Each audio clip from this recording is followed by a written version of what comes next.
नमस्कार दोस्तों, क्राइम तक में आप सबका स्वागत है। मैं हूं सुप्रतिम बैनर्जी।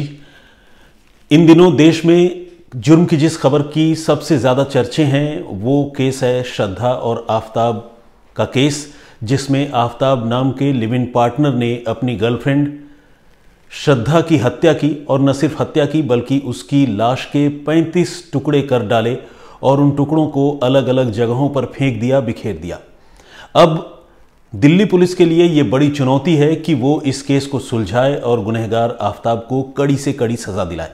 कत्ल के मामले तो बहुत होते हैं, लेकिन ऐसे मामले आमतौर पर कम ही देखने या सुनने को मिलते हैं जहां इंसान या तो नफरत में या फिर सबूत मिटाने के इरादे से इंसानियत की सारी हदों से आगे निकल जाए और उसके बाद इतनी जघन्य घटना को अंजाम दे जिसके बारे में सोचना भी मुश्किल होता है। तो आज मैं आप सबको इसी श्रद्धा और आफताब केस के बारे में कुछ बताना चाहता हूं। इस पूरे घटनाक्रम को लेकर मेरा क्या नज़रिया है, मैं क्या सोचता हूं, ये तो आपको बताऊंगा ही। साथ ही मैं आप सबको ये बताने की कोशिश करूंगा कि ये केस इन्वेस्टिगेशन के किस स्टेज पर अभी है और आने वाले दिनों में इस केस में क्या हो सकता है। कहने का मतलब ये कि आफताब को इस केस में सज़ा कैसे मिलेगी, और अगर इन केस खुदा न खास्ते सज़ा नहीं मिली तो वो कौन सी वजह या बातें होंगी जिसकी वजह से आफताब बच सकता है। तो आज इसी पर चर्चा करेंगे। आइए शुरुआत करते हैं। सबसे पहले हम ये जान लेते हैं कि ये केस जो है इन्वेस्टिगेशन के किस स्टेज पर है। बेसिकली आफताब केस को सामने आए हुए ज़्यादा वक्त नहीं गुजरा है, बमुश्किल हफ्ते 10 दिन की बात है। 5 दिनों का पुलिस रिमांड उसका पूरा हो चुका है और कोर्ट से फिर से 5 दिनों का पुलिस रिमांड उसे दिया गया है। कहने का मतलब ये कि अभी फिर आने वाले 5 दिनों तक आफताब से पुलिस सख्ती से पूछताछ करेगी और पूछताछ करके सच पता लगाने की कोशिश करेगी। शुरुआती पूछताछ में आफताब ने अपनी लिव इन पार्टनर श्रद्धा का कत्ल करने की बात तो कबूल कर ली है, लेकिन सिर्फ कबूल करने से कुछ नहीं होता। इस मामले में कोई भी चश्मदीद नहीं है जिसने इस कत्ल को होते हुए देखा हो। कोई ऐसा भी नहीं है जिसने उन दोनों को खुलेआम लड़ते हुए देखा हो। कुछ एक ऐसे कॉमन फ्रेंड्स जरूर हैं या घर वाले जरूर हैं श्रद्धा के, जिनको श्रद्धा ने यह बताया था कि आफताब उसके साथ मारपीट करता है, लेकिन सिर्फ इतनी सी बात बता देने से यह साबित नहीं हो जाता कि आफताब ने ही श्रद्धा की हत्या की है। ऐसे में पुलिस के सामने बहुत बड़ी चुनौती है इस केस को अदालत में ट्रायल के स्टेज पर आफताब के खिलाफ स्टैब्लिश करने की और आफताब को दोषी करार देने की। लेकिन वो होगा कैसे? तो उसका जवाब है ये पूरा का पूरा केस सर्कमस्टेंशियल एविडेंसेस यानी परिस्थिति जन्य साक्ष्यों पर टिका हुआ है। यानी वो चीजें जो अलग अलग जगहों से रिकवर हो रही हैं, बरामद हो रही हैं, जो इस बात का इशारा कर रही हैं कि इस कत्ल के पीछे आफताब का ही हाथ है। लेकिन जैसा कि मैंने आपको कहा कि सिर्फ इशारा करने भर से नहीं होगा, वो सारी कड़ियां जो है एक दूसरे से जुड़नी चाहिए। तो वो कड़ियां क्या है जिन्हें एक दूसरे से जुड़नी चाहिए और पुलिस इस वक्त क्या कर रही है, उसके बारे में हम सिलसिलेवार तरीके से जानने समझने की कोशिश करते हैं। सबसे पहले हम बात करेंगे उस मकान की जिस मकान में आफताब और श्रद्धा मुंबई से माइग्रेट होने के बाद रहते थे, यहां आकर रहते थे। वो मकान दिल्ली के छतरपुर इलाके में है और छतरपुर इलाके के इस मकान में कत्ल हुए भी जो है तकरीबन 6 महीनों का वक्त गुजर चुका है। तो ये एक लंबा टाइम स्पैन होता है। इतने लंबे टाइम स्पैन में तो नेचुरली भी धुलाई से और वॉशिंग से, मान लीजिएगा अगर कपड़ों पर ब्लड स्टेन है तो कपड़े भी धुल जाते हैं। आमतौर पर सबूत इतनी आसानी से मिलते नहीं, और जहां पर कातिल इतना शातिर हो कि वो लाश निपटाने के लिए उसके 35 टुकड़े कर रहा हो, तो आप समझिए कि उसने सारे सबूत मिटाने के लिए कितने जतन किए होंगे।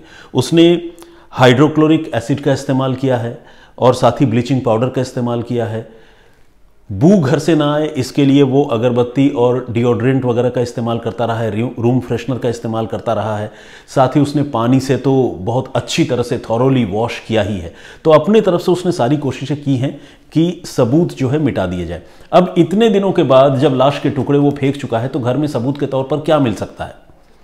तो घर में सबूत के तौर पर श्रद्धा के खून के कुछ निशान मिल सकते हैं, सबूत के तौर पर श्रद्धा के जिस्म के कुछ और कटे हुए टुकड़े मिल सकते हैं, लेकिन इन चीज़ों की गुंजाइश न के बराबर है। क्योंकि मैंने आपको बताया कि आफताब जो है वो बहुत शातिर है और उसने सारी चीज़ें पहले ही डिस्पोज ऑफ कर दी हैं। तो जो आफताब श्रद्धा के जो जिस्म के टुकड़े हैं या कुछ मांस या हड्डी या कोई ऐसी चीज़ वो घर में मिलने की संभावना नहीं के बराबर है, क्योंकि उसने थॉरली सब क्लीन कर दिया है। रही ब्लड स्टेन की बात, तो जो नई जानकारी है उसके मुताबिक काफ़ी कोशिश के बाद पुलिस वालों को और फॉरेंसिक एक्सपर्ट्स को आफताब के घर में किचन के अंदर, जहां पर जो स्लैब होता है जिस पे कुकिंग होती है, उसके जस्ट नीचे गैस सिलेंडर जहां पर रखा होता है, उस गैस सिलेंडर वाली जगह पर कुछ खून के धब्बे मिले हैं। ये ऐसे धब्बे हैं जो आमतौर पर विजिबल नहीं है, यानी हम आप अगर जाकर देखें तो शायद वो खून के धब्बे हमें दिखाई न दे, लेकिन जो फॉरेंसिक एक्सपर्ट्स होते हैं वो कुछ केमिकल जो है उसके ज़रिए इस तरह के धब्बों को, स्टेन्स को आइडेंटिफाई करते हैं।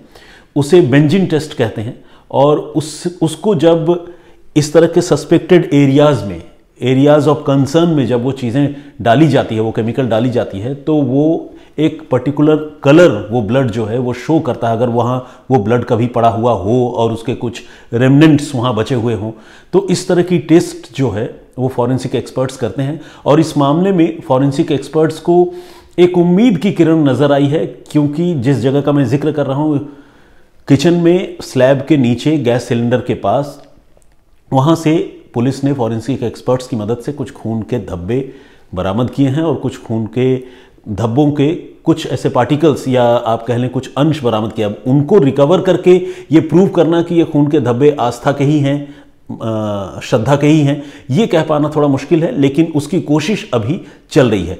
तो ये एक उम्मीद की किरण इस मामले में नजर आती है। आने वाले दिनों में ये कितना एविडेंट होता है, ये कितना कारगर या फ्रूटफुल होता है, ये देखने वाली बात होगी। इसके अलावा जिसके बारे में लगातार बात होती रही है, चूंकि उसने बाथरूम में ही श्रद्धा की लाश के टुकड़े किए थे, तो बाथरूम से काफ़ी सारा खून बहा होगा, हड्डियों के कुछ टुकड़े बहे होंगे, कुछ मांस या चमड़े के कुछ हिस्से बहे होंगे, तो उन चीज़ों को भी रिकवर करने की नए सिरे से कवायद चल रही है। तो पुलिस और फॉरेंसिक एक्सपर्ट्स उस पूरे सीवर लाइन की एक तरह से स्कैनिंग कर रहे हैं, तलाशी ले रहे हैं, और इसके साथ साथ जहां पर ये सारी चीज़ें जाकर डिपॉजिट होती है, उस बड़े गंदे नाले की भी पुलिस वाले तलाशी ले रहे हैं। और इनिशियल रिपोर्ट्स ये हैं कि वहां से भी पुलिस को कुछ हड्डियों के टुकड़े मिले हैं, लेकिन ये हड्डियों के टुकड़े श्रद्धा के ही हैं या नहीं, ये भी अभी इस्टेब्लिश होना बाकी है। इसके अलावा जंगल की बात लगातार हो रही है। उस जंगल से भी कम से कम 12 से 13 हड्डियों के टुकड़े पुलिस ने रिकवर किए हैं, लेकिन ये हड्डियों के टुकड़े, दो बातें इसमें साबित होनी है। एक तो ये कि इंसान की हड्डियों के टुकड़े हैं या नहीं, और अगर इंसान के हैं तो श्रद्धा के हैं या नहीं। और ये सारी चीज़ें तभी साबित हो पाएंगी जब डीएनए एग्जामिनेशन में ये पता चल जाएगा कि ये श्रद्धा की हड्डियाँ या श्रद्धा के खून के साथ जो है उसके माता पिता या भाई के खून के सैंपल जो है वो मैच कर रहे हैं या नहीं, डीएनए सैंपल मैच कर रहे हैं या नहीं। तो ये एक चैलेंजिंग टास्क है पुलिस और फॉरेंसिक एक्सपर्ट्स के लिए, जिसमें पुलिस वाले लगे हुए हैं, और बहुत उम्मीद है कि कोई ना कोई ऐसा सिरा इस मामले में पुलिस के हाथ ज़रूर लगेगा जिससे ये पता चल जाएगा कि आफताब की निशानदेही पर बरामद किसी हड्डी, मांस या खून के धब्बे से श्रद्धा के घर वालों के डीएनए मैच कर गया। और अगर ये डीएनए वहां मैच कर जाता है, चाहे वो घर से बरामद चीज़ें हो या फिर उस मेहरौली के जंगल से बरामद चीज़ों में से हो, तो फिर ये आफताब के लिए, जिसे कहते हैं ना, नेल इनटू द कॉफिन, मतलब ताबूत में आखिरी कील साबित हो सकता है। तो ये कब होगा? जब ये सारी कड़ियां जुड़ेंगी, यानी जिसे कहते हैं ज्वाइनिंग द डॉट्स। और ये कड़ियां तभी जुड़ेंगी जब कंक्लूसिव एविडेंस फॉरेंसिक के जरिए मिलेंगे। अब एक और एस्पेक्ट है, वो है श्रद्धा के जो कपड़े हैं उसका। श्रद्धा की हत्या करने के बाद जब उसकी लाश के टुकड़े किए आफताब ने, तो बाथरूम में लाश के टुकड़े करने से पहले उसके सारे कपड़े आफताब ने उतार दिए थे। लेकिन वो कपड़े जो है आफताब ने अगले दिन, जो कूड़ा उठाने वाली गाड़ियां मोहल्लों में, गलियों में घूमती हैं, उनमें से एक गाड़ी में एक प्लास्टिक के, एक पॉलीथीन की पन्नी में पैक करके उसने डाल दिया था। अब पुलिस ये कोशिश कर रही है कि श्रद्धा के उन कपड़ों को वो रिकवर करे जिन कपड़ों को पहने हुए हालत में श्रद्धा की आफताब ने हत्या की थी। लेकिन ये भी बहुत मुश्किल काम है। 6 महीने पहले वो पैकेट डाला गया होगा, उसके बाद न जाने कितना टनों कूड़ा उन गाड़ियों से होकर ढोया भी गया होगा, और जहां पर वो कूड़ा डाला जाता है उस जगह पर भी न जाने उसके बाद कितने और कूड़े के परत जो हैं वो जमा हो गए होंगे। तो वहां से श्रद्धा के उन कपड़ों को पर्टिकुलरली आइडेंटिफाई करके ढूंढ कर निकालना भूसे के ढेर से सुई ढूंढने जैसी बात है। वो चीज मिल भी जाती है तो ये तो बात साबित हो जाएगी कि हाँ ये श्रद्धा के कपड़े हैं, और जो आफताब की निशानदेही पर उस कूड़े वाली जगह से पुलिस ने रिकवर किए हैं। लेकिन उससे श्रद्धा के कपड़ों से डीएनए एक्सट्रैक्ट कर पाना अपने आप में बहुत चैलेंजिंग बात होगी, क्योंकि वो कूड़े में, गार्बेज में जिस तरह से मिल चुके हैं, उसमें से क्या क्लियर सैंपल डीएनए का मिल पाएगा, ये कह पाना बहुत मुश्किल है, और वो आने वाले वक्त में ही पता चलेगा। तो यहां पर भी एक टर्म्स, एक कंडीशन वाली बात है, जिससे आगे निकलना पुलिस के लिए बहुत ज्यादा जरूरी है, और पुलिस के लिए यह कंपल्शन है। अब बात करते हैं मोबाइल फोन के लोकेशन की और ट्रांजैक्शन की। श्रद्धा का मोबाइल फोन अब तक नहीं मिला है। आफताब ने इसको लेकर 2-3 विरोधाभासी बातें कही हैं, यानी कभी झूठ, कभी सच, कभी कुछ और कभी कुछ। आफताब ने पहले यह कहा कि उसने श्रद्धा का मोबाइल फोन जो है मुंबई में कहीं फेंक दिया है, निपटाया है, लेकिन वो कहां फेंका है ये बात अभी क्लियर नहीं है। क्या वो क्रीक में, यानी खाड़ी में, समंदर में? आमतौर पर मुंबई में हमने देखा है कि जब इस तरह के सनसनीखेज अपराध के मामले सामने आते हैं तो क्रिमिनल जो है वो समंदर में चीज़ें फेंक देते हैं, निपटा देते हैं, ताकि वो रिकवर ना हो सके, और अगर रिकवर हो भी तो समंदर के खारे पानी में इतने ख़राब हो चुके हों कि उससे कोई भी डेटा रिट्रीव ना किया जा सके। तो अगर समंदर में या खाड़ी में आफताब ने उसका मोबाइल फ़ोन फेंका है, फिर तो उससे चीज़ें रिकवर करना बहुत मुश्किल काम है। और अगर जैसा आफताब ने कहा है कि उसने श्रद्धा का फ़ोन ऑनलाइन किसी को बेच दिया था, अगर उसकी ये बात सही है तो फिर उस ऑनलाइन चेन के थ्रू पुलिस उसको इस्टेब्लिश करने की और उस फ़ोन को रिकवर करने की कोशिश करेगी, चाहे वो फ़ोन अभी कोई और इस्तेमाल कर रहा हो या नहीं, पुलिस ये भी देखेगी। तो ये भी एक, यहाँ पर भी एक शर्त वाली बात है। लेकिन अगर वो फ़ोन सही सलामत मिल जाता है तो वो भी बहुत ज़्यादा एविडेंस जो है वो प्रोड्यूस करेगा आफताब के खिलाफ। ये एक गौर करने वाली, ध्यान देने वाली बात है। फ़ोन का जो डिवाइस है, अब तक तो मैं उसकी बात कर रहा था, लेकिन फ़ोन की जो CDR है, कॉल डिटेल रिकॉर्ड है, और फ़ोन का जो फ़ोन के ज़रिए जो दूसरे ऑपरेशंस हुए, चाहे वो फाइनेंशियल ट्रांजैक्शन वगैरह की बात हो, ये सारी चीज़ें एविडेंट है। वो सारी चीज़ें अब तक पुलिस के पास हैं, जिसमें ये पता चला है कि जिस दिन श्रद्धा की मौत हुई, यानी 18 मई के आसपास, तो उस समय से के बाद भी श्रद्धा का फ़ोन जो है वो एक्टिव रहा है, और उसके फ़ोन से तकरीबन 50,000 रुपये का ट्रांजैक्शन खुद इस लड़के ने, आफताब ने, उसके बैंक अकाउंट से अपने बैंक अकाउंट में किया है। तो ये इस बात का एक एविडेंस है कि श्रद्धा की मौत के बाद भी उसके फ़ोन का इस्तेमाल ये लड़का आफताब करता रहा है। इसके अलावा कुछ ऐसे चैट्स भी मिले हैं जो श्रद्धा की मौत के बाद किए गए, लेकिन श्रद्धा जब दुनिया में नहीं है, और अगर कोई श्रद्धा बनकर चैट कर रहा है तो वो कोई और नहीं, आफताब ही हो सकता है जिसने श्रद्धा का कत्ल किया है। ऐसा अब तक की तफ्तीश में पुलिस को यह भी एक एविडेंस हाथ लगा है। तो कुल मिलाकर इस मामले में अगर मैं समराइज करूं तो सारी बातों का निचोड़ यह है कि सारी चीज़ें जो है सर्कमस्टेंशियल एविडेंस पर टिकी हुई हैं।